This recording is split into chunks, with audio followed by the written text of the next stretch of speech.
Assalamualaikum warahmatullahi wabarakatuh. Baiklah, kami dari kelompok 3 mata kuliah gelombang dan optik akan mempresentasikan hasil diskusi kami tentang gelombang bunyi. Sebelumnya saya ingin memperkenalkan dulu anggota dari kelompok kami. Yang pertama yaitu Dianisa Bartana, yang kedua Hema Kurnia Febriani, dan yang ketiga saya sendiri yaitu Hafifah Mardea. Materi yang akan kami presentasikan hari ini yaitu yang pertama pengertian bunyi, yang kedua karakteristik dan macam-macam bunyi, dan yang ketiga nada, kuat, dan warna bunyi. Baiklah, langsung saja ke materi yang pertama yaitu pengertian bunyi. Gelombang adalah getaran yang merambat baik itu melalui medium maupun tanpa medium. Berdasarkan sumber getarnya, tanpa medium perantaranya, gelombang dapat diklasifikasikan menjadi dua kategori, yaitu yang pertama gelombang mekanik dan yang kedua gelombang elektromagnetik. Bunyi termasuk ke dalam gelombang mekanik karena dalam rambatannya membutuhkan medium. Medium perambatan bunyi bisa berupa zat padat ataupun fluida seperti zat cair atau zat gas. Bunyi termasuk ke dalam gelombang longitudinal dikarenakan gelombang berosilasi searah dengan gerak gelombang tersebut. Gelombang bunyi termasuk ke dalam gelombang longitudinal dikarenakan gelombang berosilasi searah dengan gerak gelombang tersebut. Gelombang bunyi termasuk ke dalam gelombang longitudinal dikarenakan gelombang berosilasi searah dengan gerak gelombang tersebut membentuk kerapatan dan renggangan.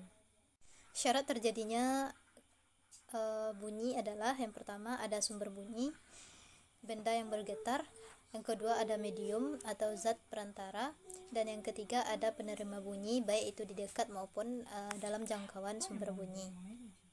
Baiklah, sekian materi yang dapat saya sampaikan. Selanjutnya akan dilanjutkan oleh teman saya yaitu Hema Kurnia Febriani. Kepada Hema dipersilahkan. Selanjutnya, karakteristik dan macam-macam bunyi.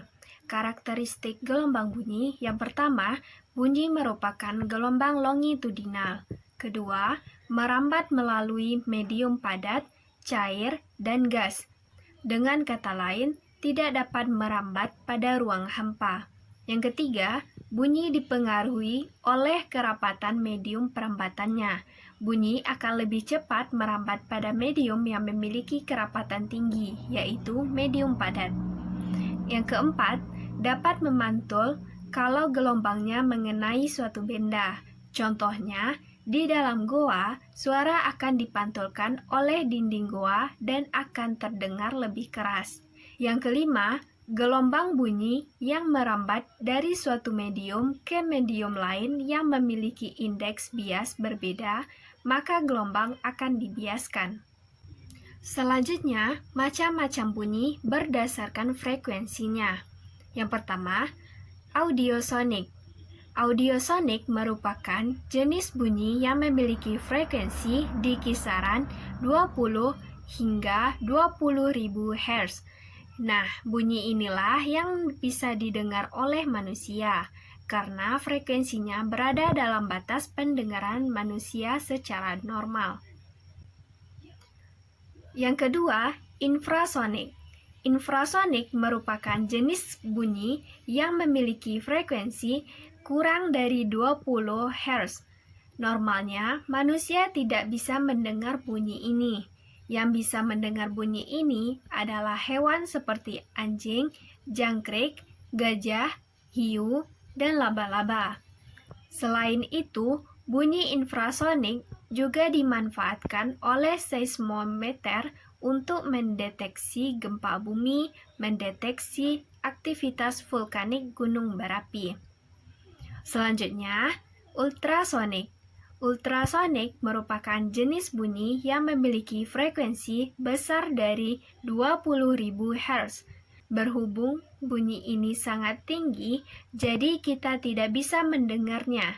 Yang bisa mendengar bunyi ini adalah kelelawar dan lumba-lumba. Selain itu, bunyi ini juga dimanfaatkan untuk USG, ultrasonografi, yang digunakan untuk mendiagnosa janin di dalam kandungan, diagnosa berbagai macam penyakit, dan mengukur kedalaman air laut. Assalamualaikum warahmatullahi wabarakatuh. Perkenalkan, nama saya Denisa Bertana, 1923113 NIM saya, dan saya dari kelompok 4. Di pertemuan kali ini saya akan menjelaskan dan juga melanjutkan materi tentang warna bunyi, nada bunyi, dan juga kuat bunyi. Nah, yang pertama itu adalah tentang nada bunyi. Bunyi itu dihasilkan dari suatu benda yang bergetar. Nah, dimana kalau misalnya jumlah getarannya itu makin banyak, maka bunyi yang dihasilkan ini juga bakal makin nyaring atau mempunyai bunyi yang bernada tinggi gitu. Nah, dari sini bisa kita ngambil kesimpulan kalau misalnya apabila frekuensi dari satu gelombang itu, dari satu getaran itu tinggi, nah itu bakal menghasilkan bunyi yang bernada tinggi juga gitu, atau bunyi yang semakin nyaring gitu. Begitu juga sebaliknya. Selanjutnya itu adalah tentang kuat bunyi. Nah, kuat bunyi ini tergantung sama amplitudonya. Semakin besar amplitudo getaran sumber bunyi, maka semakin keras juga bunyi yang dihasilkan. Nah, begitupun sebaliknya nih, kalau misalnya semakin kecil amplitudo getaran itu, maka semakin lemah bunyi yang dihasilkan gitu. Yang ketiga itu adalah warna bunyi. Nah, sumber bunyi itu tidak bergetar hanya dengan nada dasar aja, tapi dia juga punya nada atasnya. Nah, gabungan dari nada dasar sama nada atas ini itu disebut dengan warna bunyi. Nah, warna bunyi ini juga khas pada alat-alat tertentu gitu. Contohnya, warna bunyi alat musik biola itu bakal beda dengan warna bunyi alat musik gitar gitu, karena dia punya nada dasar sama nada atas yang beda gitu, tapi frekuensinya tetap sama, seperti itu. Baiklah, itulah hasil presentasi kami. Jika ada salah dan janggal, mohon dimaafkan. Wassalamualaikum warahmatullahi wabarakatuh.